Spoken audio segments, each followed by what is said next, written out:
ऐकायचं आहे. Okay, so पटकन आपण रिटर्न स्टेटमेंट जे आहे ते बघूयात. आता प्लीडिंग्स जे आहे, प्लीडिंग्स आपल्याला कुठे दिलेलं आहे?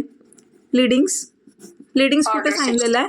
ऑर्डर 6. Very good. हां, मग प्लीडिंगमध्ये काय येतं? प्लीडिंग म्हणजेच काय? प्लेंट प्लस रिटर्न स्टेटमेंट, बरोबर. मग ऑर्डर 6मध्ये प्लीडिंग्स ॲज अ होल त्या ठिकाणी सांगितलेलं आहे. आणि पुढची ऑर्डर लगेच ऑर्डर 7मध्ये काय येतं? ऑर्डर 7मध्ये काय येतं? प्लेंट. की प्लेंटचे काय पर्टिक्युलर्स असायला पाहिजे. आणि त्यानंतर मग प्लेंट दाखल झाला, प्लेंट जो आहे तो फाईल केला की त्याला काय? रिटर्न स्टेटमेंट, रिप्लाय जो आहे तो करायचा असतो डिफेंडंटने. सो हे जे आहे लगेच पुढची ऑर्डर म्हणजे ऑर्डर नंबर 8मध्ये रिटर्न स्टेटमेंट जो आहे आपल्याला बघायला भेटतं. आता रिटर्न स्टेटमेंट जे आहे, रिटर्न स्टेटमेंट कुठे डिफाईन केलेलं आहे का आपल्या ह्या CPCमध्ये? तर नाही बाबा, हे कुठं डिफाईन केलेलं नाही आहे. It is nowhere defined in the code. पण ह्या टर्मचं स्पेसिफिक कनोटेशन जे आहे ते काय आहे की जे प्लेंट त्या ठिकाणी प्लेंटिफने फाईल केलेला आहे त्या प्लेंटिफला आपण त्या प्लेंटिफच्या त्या प्लेंटला जो रिप्लाय देत असतो that is return statement. So in other words, a return statement is what? It is the pleading of the defendant wherein he deals with every material fact alleged by the plaintiff in his plaint. त्या प्लेंटिफने त्याच्या प्लेंटमध्ये जे material facts त्या ठिकाणी allege केलेले असतात, allegation लावलेले असतात की नाही काही. There are some allegations made, isn't it, in a plaint. तो क्लेम करत असतो ना काही. Yes or no? मग हा प्रत्येक मटेरियल फॅक्ट जो आहे त्या ठिकाणी काय केलेला असतो? डील केलेला असतो. कुठे? रिटर्न स्टेटमेंटमध्ये. आणि ह्या फॅक्ट्सच्या व्यतिरिक्त जर आणखीन काही नवीन फॅक्ट्स असतील, आपण ते जे आहे आपण रिप्लाय बघितला बघा कन्झ्युमर कंप्लेंटचा, तर त्याच्यामध्ये तो सांगतो की असा माझा लॅपटॉप आहे, त्याच्यात ते फीचर्स नाही. पण त्या ठिकाणी नवीन फॅक्ट्स जो आहे रिटर्न स्टेटमेंटमध्ये, रिप्लायमध्ये तो काय सांगतो? तो जो कोणी त्या ठिकाणी त्या दुकानाचा मालक आहे, मॅनेजर आहे, जो कोणी असेल, तो काय सांगतो की आम्ही याला सांगितलं होतं की 24 तासासाठी तुझा लॅपटॉप जो आहे सोडून जा, आमचे इंजिनियर काय करणार? त्याला तपासणार. पण त्याने सोडलेला असतो का त्याचा लॅपटॉप त्या ठिकाणी? म्हणजे हे काय झाले? New facts. हा ना, new facts in his favour. म्हणजे असे फॅक्ट्स जे त्याच्या फेवरमध्ये आहेत. आणि he takes legal objections against the claim of the plaintiff. या ठिकाणी लिगल ऑब्जेक्शनसुद्धा तो घेत असतो की त्या ठिकाणी काय आहे? ऑब्जेक्शन काय असू शकतं? ज्युरिस्डिक्शन संदर्भात असू शकतं. ऑब्जेक्शन म्हणजे territorial jurisdiction I am talking about. Jurisdiction could be about the pecuniary value, pecuniary jurisdiction संदर्भात असू शकतं. It could be regarding the limitation period, किंवा असंही असू शकतं की already the matter is pending before some other court. Res sub judice, res sub judicata आपण पाहिलं आहे ना ज्या principles.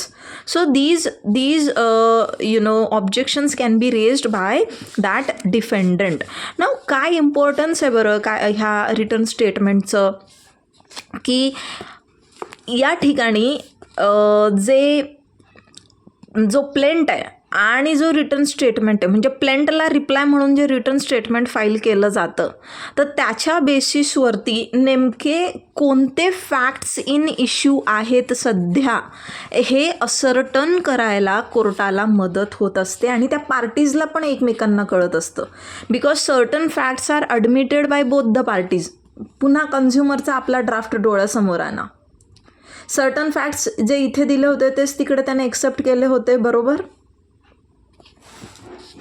As it is. I you able to recall? So here ॲक्च्युअलमध्ये मग points in issue, facts in issue काय राहतात ते आपल्याला ह्याच्यामुळे समजतं ना. Who may file return statement? कोण फाईल करतो? एक तो डिफेंडंट जो आहे he is authorise to file a return statement, और त्याचा जो कोणी ड्युली कॉन्स्टिट्यूटेड एजंट असतो तो. मग त्या ठिकाणी जास्त डिफेंडंट्स असतील तर मग एक कॉमन रिटर्न स्टेटमेंट फाईल केलं जातं. असं नाही की प्रत्येकजण वेगवेगळं करणार, सगळ्यांच्या सह्या त्याच्यावरती असतात. बट इट इज ओके की त्या सगळ्यांपैकी एकच कोणीतरी ते व्हेरीफाय केलं तरी that is okay. No need of verification by each and every defendant over there. Now every defendant has a right to file a return statement. This is this is in accordance with the doctrine of natural justice. इथे प्रत्येक डिफेंडंटला right असतो आपला return statement जो आहे file करण्याचा. असं because whatever his take or his response is there on that plaint, तो जो आहे त्याला कळवण्याचा त्याला अधिकार असतो. Now a return statement filed by one defendant does not bind other defendants. तर आता सपोज हे असे आपण समजू की 3 डिफेंडंट्स आहे. Okay, D1 D2 D3. हां, आता या ठिकाणी D1 D2ने जे रिटर्न स्टेटमेंट फाईल केलेलं आहे त्यांनी ज्या गोष्टी मेन्शन केलेल्या आहे त्या ह्या D3वर पण बाइंडिंग असतील असं नाही. D3 जो आहे तो त्याचा रिटर्न स्टेटमेंट जो आहे सबमिट करू शकतो, त्याचा टेक काही वेगळा असू शकतो. तर आता हे तिघं मिळून एकच जे आहे हे पण फाईल करू शकता, वेगवेगळं करण्याची गरज नाही आहे. पण जर त्यांना सेपरेटली त्यांचं रिटर्न स्टेटमेंट फाईल करायचं असेल तर सेपरेटली सुद्धा ते फाईल करू शकतात. Clear guys? हां. Now when it has to be filed. आता रूल नंबर 1 पहिले आपल्याला हेच सांगतो की कधी फाईल करायचं आहे. तर बाबा रे, जेव्हा समन्स सर्व होतात है ना, सर्व्हिस ऑफ समन्स होते त्या ठिकाणी कोणाला डिफेंडंटला, तर त्याच्या within 30 days from the service of summons on him what he has to do, he has to present a return statement of his defence. ठीक आहे. And it can be extended up to 90 days. पुढे जसं आता मग अशी मधु मॅमने पण सांगितलं आपल्याला ही प्रोव्हिजन, पुढे हे एक्सटेंड होऊ शकतं but not more than 90 in all. यार कोण मेसेज करत आहे आता? 1 मिनिट थांबा. हां. Now outer limit for filing return statement is what, की या ठिकाणी ओरिजिनली जो आता ॲक्च्युअल टाईम काय की विदिन 30 days, पण या ठिकाणी काय म्हटलं गेलेलं आहे की जी अमेंडमेंट झालेली आहे तर 90 days जे आहे त्या ठिकाणी पिरियड एक्सटेंडेड आहे तो. If there is again sufficient cause त्या ठिकाणी आहे तर दॅट इज ऑल. जास्त त्याच्यामध्ये काय बघण्याची गरज नाही, त्यात केसेसच सगळ्या दिलेल्या आहेत. Then what are the particulars. मग ह्याच्यामध्ये काय काय असतं तर बघा, रिटर्न स्टेटमेंट हे खूप केअरफुली ड्राफ्ट केलं गेलं पाहिजे and in a very artistic manner as well. Okay. Now what do they mean by one has to draft that carefully and artistically. आता आपण ऑलरेडी रिटर्न स्टेटमेंट जेव्हा बघितले तर केअरफुली ड्राफ्ट करायला लागतो. का बरं? कारण जो पॉईंट पॅरा नंबर 1मध्ये डील केला आहे तोच आपल्याला त्यालाच रिप्लाय आपल्याला कुठे द्यायचा असतो? पॅरा नंबर 1मध्येच. Can we just interchange or just go randomly without following that chronology? Can we do that? No. So one has to be very careful. Yes. आणि जे काही त्यांनी त्या ठिकाणी क्लेम केलेलं असतं, जे काही ॲलिगेशन्स त्याच्या अगेन्स्ट झालेले असतात तर ते केअरफुली अंडरस्टँड करून जे काही आहे व्यवस्थित त्या ठिकाणी मांडायचं असतं. अँड अगेन आपण पाहिलं आहे की प्लीडिंगचे फंडामेंटल रूल्स हे असतात की तुम्ही फॅक्ट्स त्या ठिकाणी सांगायचे असतात, ना की लॉ, ना की इन्फरन्स ऑफ लॉ, ना की कन्क्लुजन ऑफ लॉ. बरोबर आहे? आठवत आहे ना सगळ्यांना? येस. एव्हिडन्स पण नाही. येस, बरोबर. या तर before proceeding to draft a written statement, it is absolutely necessary to examine the plaint carefully. त्या ठिकाणी प्रॉपरली त्यांनी अभ्यास करायचा, स्टडी करायचा प्लेंटचा. बरोबर आहे ना? आपल्याला ज्याचं उत्तर द्यायचं आहे, ज्या गोष्टीचं प्रत्युत्तर त्या ठिकाणी द्यायचं आहे तर ती गोष्ट तर व्यवस्थित अभ्यासली गेलीच पाहिजे. आणि त्यानंतर त्या ठिकाणी नंबर ऑफ डिफेन्सेस तो घेऊ शकतो. त्या ठिकाणी they could be in a simple manner or alternative manner ते असू शकतात, की आपण म्हणतो ना दिस ऑर दिस, ज्या प्रेयर क्लॉजमध्ये पण रेमेडीज मागितल्या जातात तशा पद्धतीने. तो one has to study that plaint very carefully and त्या ठिकाणी नंबर ऑफ डिफेन्सेस तो रेज करू शकतो. No special rules of defence. काय म्हटलं गेलं आहे की new facts such as the suit is not maintainable or that the transaction is either void or voidable in law, all such grounds of defense as if not raised would take the plaintiff by surprise or would raise issues of fact not arising out of the plaint such as fraud, limitation, release, payment, performance वगैरे वगैरे showing illegality must be raised. मग या ठिकाणी जे कुठले new facts असतात, आता new facts म्हणजे कोणते फॅक्ट्स की जे फॅक्ट्स त्या ठिकाणी प्लेंटमध्ये मेन्शन नाही, जे फॅक्ट्स प्लेंटमध्ये मेन्शन नाही परंतु ते फॅक्ट्स जे आहे त्या ठिकाणी डिफेंडंट जो आहे त्याचा डिफेन्स म्हणून मेन्शन करतोय. तर हे जे काय हे म्हणजे डिफेंडंटलाच बेसिकली रेज करायचे असतात. जे प्लेंटमध्ये नाही आहे ते तुम्ही मांडू नाही शकत असं नाही आहे, कारण की तो तुमचा डिफेन्स आहे ना, की जे काही या ठिकाणी लिमिटेशन पिरियड असेल, फ्रॉड संदर्भात असेल, जे काही असेल तर ते सगळं तुम्हाला त्याच्यामध्ये मेन्शन करायचं असतं पर्टिक्युलर्समध्ये. या नाव if the plea is not taken, it may lead the plaintiff to believe that the defendant has waived his right by not replying on that point. आता सपोज एखादा पॉईंट त्या ठिकाणी मेन्शन आहे प्लेंटमध्ये हां, आणि त्या पर्टिक्युलर पॉईंटला जर रिटर्न स्टेटमेंटमध्ये याने डील केलेलं नसेल, ठीक आहे, if he has not addressed that particular point in the return statement then त्या ठिकाणी प्लेंटिफ त्या ठिकाणी असं गृहीत धरू शकतो की त्या संदर्भात त्याने त्याचा राईट जो आहे तो वेव ऑफ केला आहे by not replying on that particular point.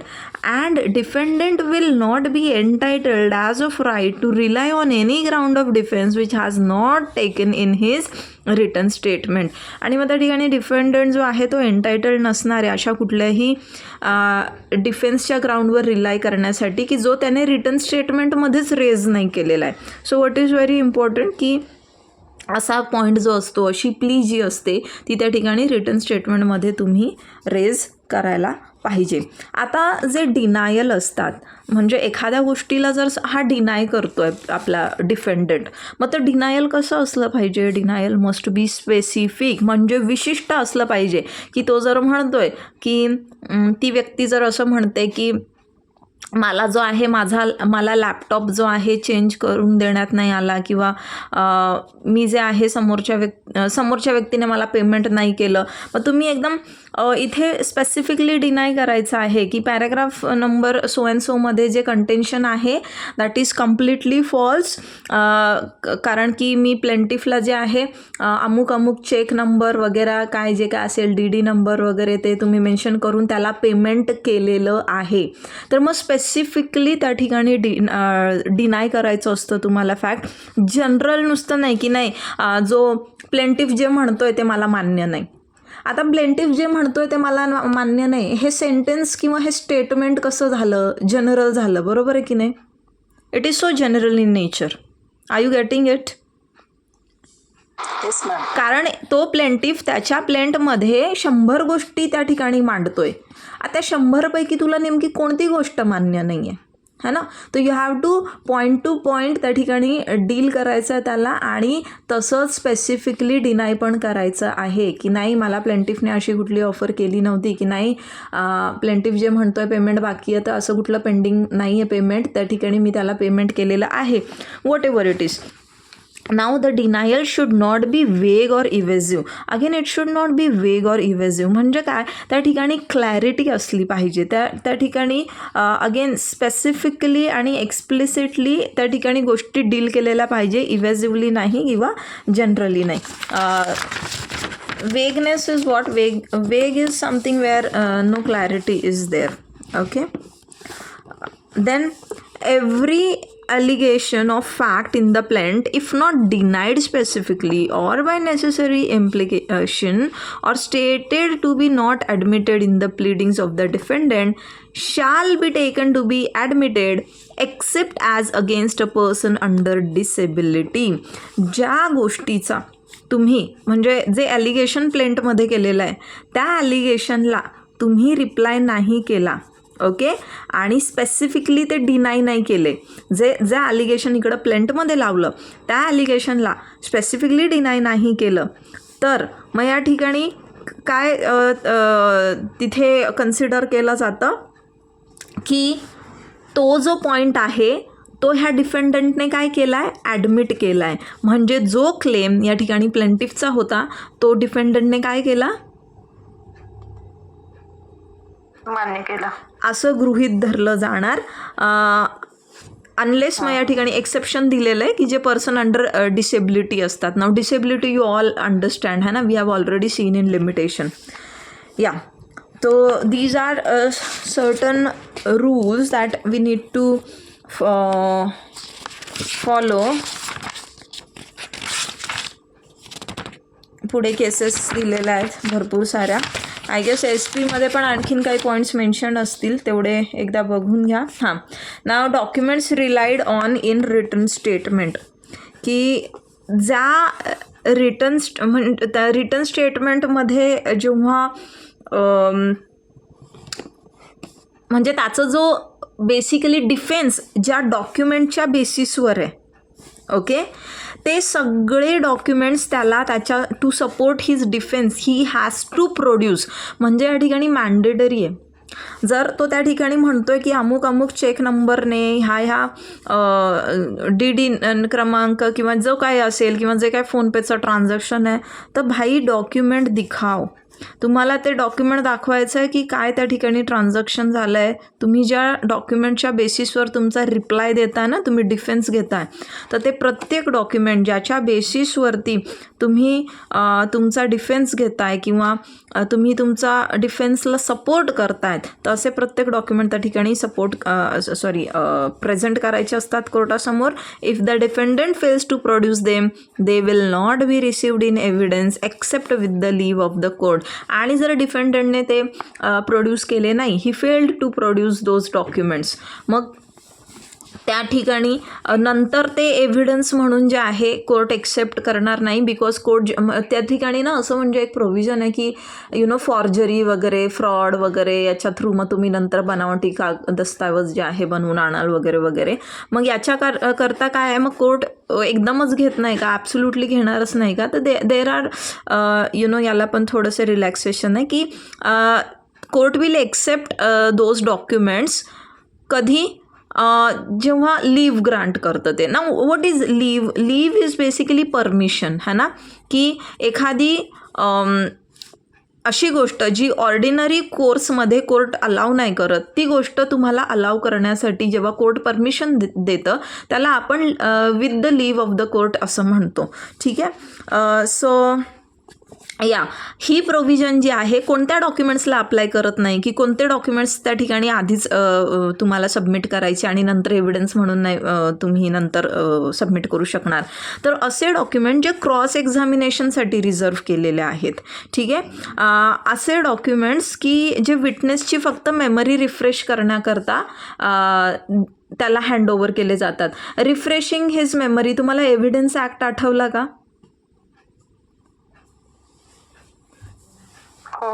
तिथे होतं बघा हे प्रोव्हिजन.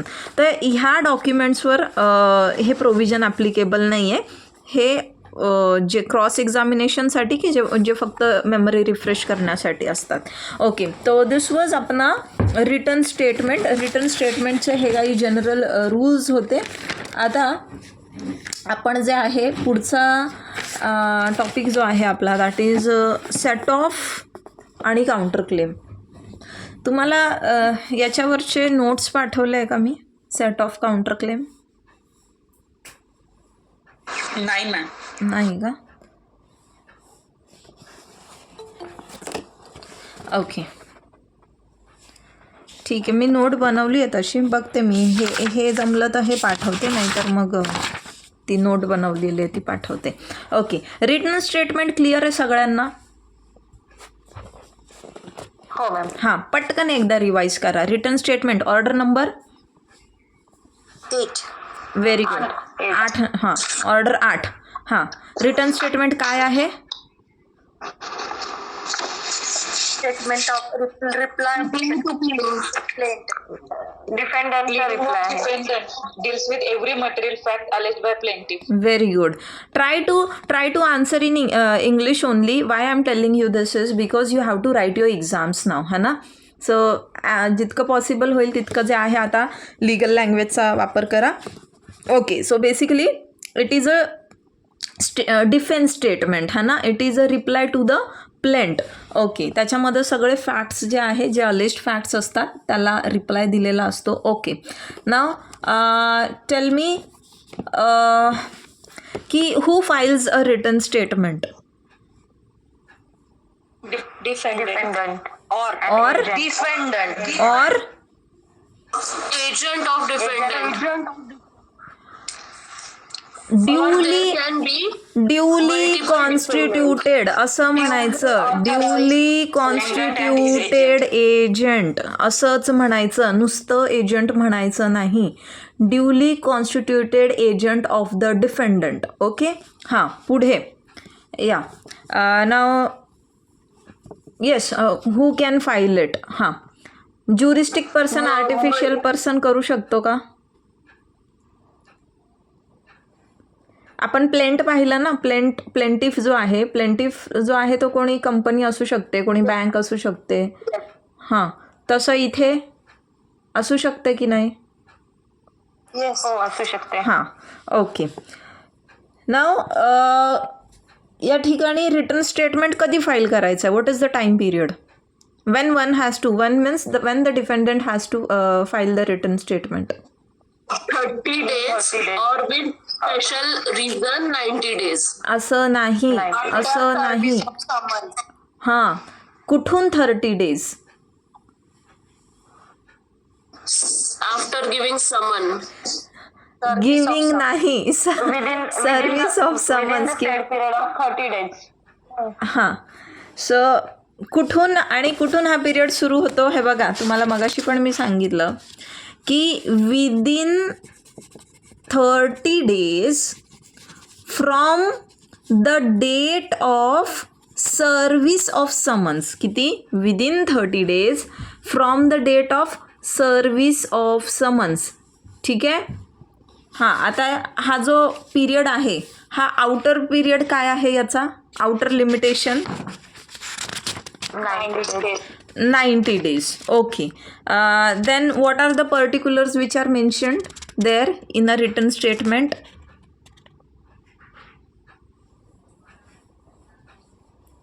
काय आहेत? कोणकोणत्या गोष्टी असणार आहे? दोन्ही पार्टीजची नावं पण असणार आहे, बरोबर. प्लेंटिफचं, डिफेंडंटचं नेम, ॲड्रेस वगैरे वगैरे जे काही आहे. त्यानंतर मग तो त्याच्यामध्ये काय रिटर्न स्टेटमेंट म्हणजे काय देतोय तो? फॅक्ट्स असणारे, एक्सेप्टन्स ऑफ फॅक्ट्स असणारे, डिनायल ऑफ फॅक्ट्स असणारे, मग त्याच्यामध्ये न्यू फॅक्ट्स ऍड केलेले असणारे. हां, मग त्याच्यामध्ये एंड मध्ये प्रे पण घेतलेली असणारे. हां, what the relief that particular person yes ask from the court. आणि मग सिग्नेचर करून व्हेरिफिकेशन असणार आहे. Okay okay.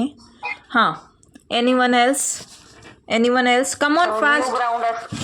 न्यू ग्राउंड असणार. Carefully craft and artistic manner ना, आणि Yes. एक्झामिन केलं पाहिजे प्लेंट व्हेरी गुड. केअरफुली.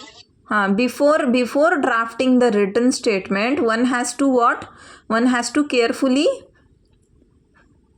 आणि आर्टिस्टिकली ड्राफ्ट करावा.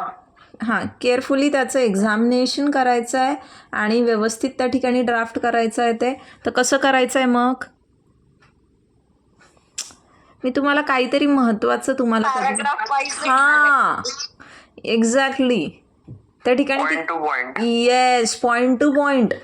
जो त्या ठिकाणी जे ॲलिगेशन त्याने इकडं केलेलं आहे नंबर 1मध्ये किंवा नंबर 4 पॅराग्राफ, त्याचाच रिप्लाय जो आहे रिटर्न स्टेटमेंट डिफेन्स आपल्याला 5 नंबरमध्ये द्यायचं आहे. 4 नंबरमध्ये द्यायचं आहे. ठीक आहे. या आणखीन बाकीचे बोलणार नाही आहे का? सगळ्यांनी कॅमेरा ऑन करायचे. आकांक्षा कुठे आहे? आकांक्षा, रिद्धी,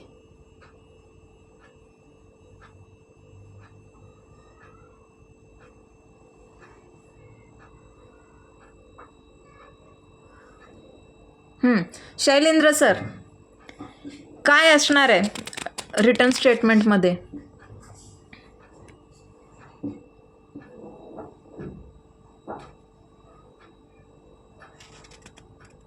रिटर्न स्टेटमेंटमध्ये काय असणार आहे?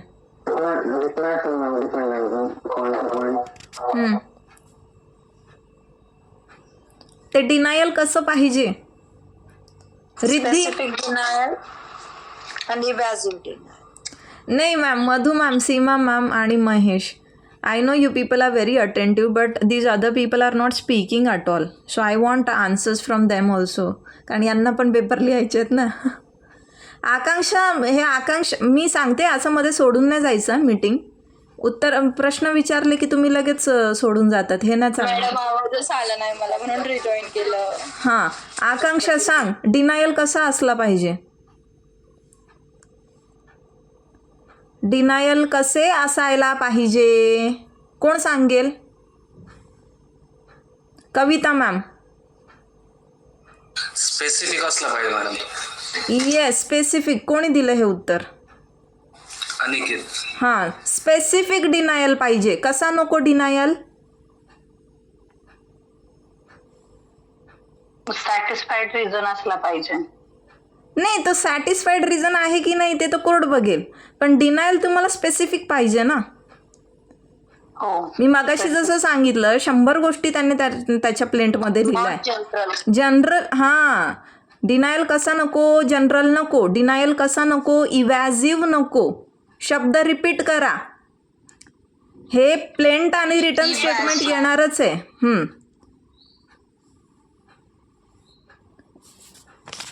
या देन व्हॉट एल्स? आणखीन काय आहे रिटर्न स्टेटमेंटचं? काय मुद्दे आहेत? Documents.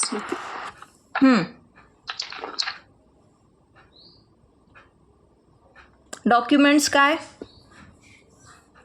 Documents upon which it is relied. नाही, मधू मॅमच आहेत का पुन्हा? नाही, not you ma'am.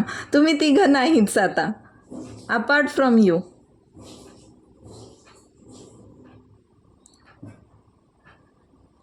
Shweta ma'am. Reaction नको पाठवू लगेच. मला माहिती आहे तुम्ही सगळे लक्षपूर्वक ऐकताय, तुम्ही बोलता पण आहे. लगेच रिॲक्शन नको पाठवू. थांब, ह्यांना बोलू दे ना. Yes, ma'am. All documents should be produced in front of court. That is compulsory. आणि जे डॉक्युमेंट्स कोर्टने कंपल्सरी सांगितले ते द्यायचेच आहे. Documents which are important for evidence that should also be presented.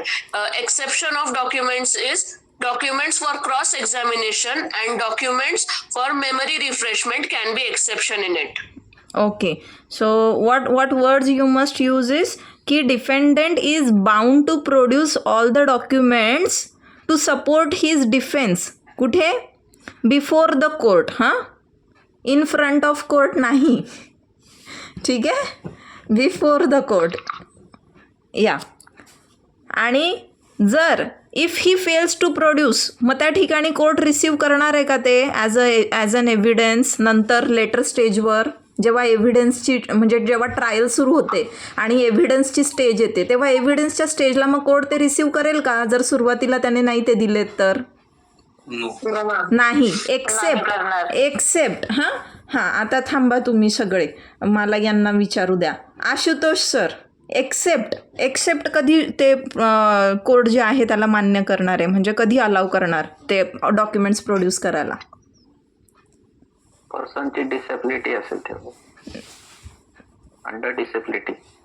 Accept with the leave of court. मगाशी सांगितलं ना की ordinary प्रोसिजरला सोडून जर काहीतरी वेगळं आपल्याला, म्हणजे जे ऑर्डिनरी कोर्समध्ये केलं जात नाही त्या व्यतिरिक्त काहीतरी करायचं असेल तर आपल्याला तिथे स्पेशल परमिशन कोर्टाची लागते, ज्याला आपण लीव ऑफ द कोर्ट असं म्हणतो. Yes ma'am. पण ही प्रोव्हिजन कुठं ॲप्लिकेबल नाही आहे रिद्धी? ही प्रोव्हिजन कुठे ॲप्लिकेबल नाही आहे?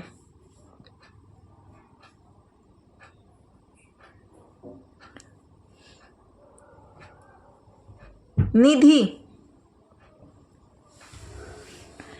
की डॉक्युमेंट्स सुरुवातीलाच प्रोड्यूस करायचे, नंतर कोर्ट घेणार नाही, ही जी प्रोव्हिजन आहे हे कुठे ॲप्लिकेबल नाही आहे? याला एक्सेप्शन काय आहे? डॉक्युमेंट संदर्भातची जी ही प्रोव्हिजन आहे. Nidhi, ma'am court with the leave of कोर्टच आपण ती करू शकतो ना. हा, पण हे कोणत्या डॉक्युमेंट्सला ॲप्लिकेबल नाही आहे? जे डॉक्युमेंट्स क्रॉस एक्झामिनेशनसाठी रिझर्व केलेले, Yes, yes. जे डॉक्युमेंट्स त्या ठिकाणी विटनेसला फक्त त्याची मेमरी रिफ्रेश करण्यासाठी हँडओव्हर केले जातात. ठीक आहे. Yes ma'am. हां, आलाय सगळ्यांना लक्षात? Yes ma'am. हां, आता येस काय म्हणताय?